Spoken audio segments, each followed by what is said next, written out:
大家好，我是谢雷。一会儿苏州科技大学的学生要来做一个研究访谈，话题是苏州评弹的生存现状。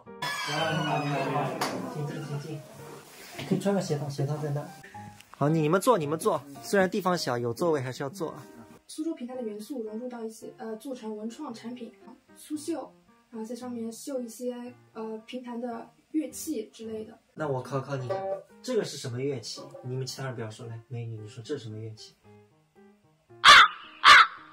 你看看，你们来采访我，你连评弹最主要的乐器都答不出，你还说刺绣上绣乐器，那绣什么呢？你们5个人有知道是什么乐器吗？来，帅哥，是马头琴啊。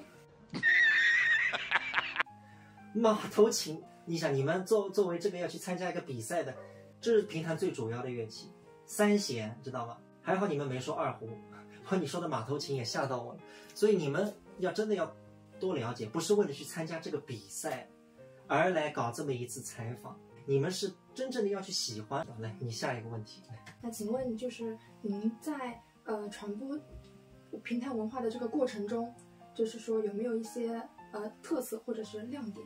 特色亮点，我觉得我把评弹搬到自媒体上就是最大的特色，因为我应该是第一个做评弹 vlog 的，在19年就是疫情还没有开始的时候，当时我是第一个开始做，当时自媒体平台上应该没有一个评弹的博主，就我是第一个。那么现在的话，星星之火可以燎原，应该可能有几百位了。我觉得这个就是一个特色吧，能够在一个新的道路上走出来。可能现在有很多人做的都比我好，已经发展的比我好，但是作为第一个来做这个的，我觉得这就是一个特色的道路。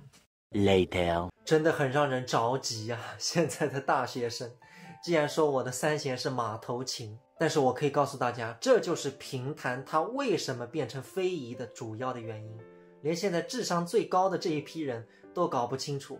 我可以告诉大家，因为大家是关注我的，知道我是唱评弹的，知道我用的是3弦琵琶，你们不觉得奇怪？其实我们出去演出，面对那么多外行，你问10个人，有1个能答出来我用的是3弦，已经是不错了。曾经我们在一个茶楼演出，来了10几波客人，个个都说我手上的是2胡。我说你们看看，上面3根弦又不是2根，而且2胡有个棒子要拉的，说明大家现在对这个民族文化真的是很缺失，根本就不了解。那不管怎么样，这就是我接受他们采访的目的，我希望能够让更多人了解到星星之火可以燎原。鲅鱼们，再会。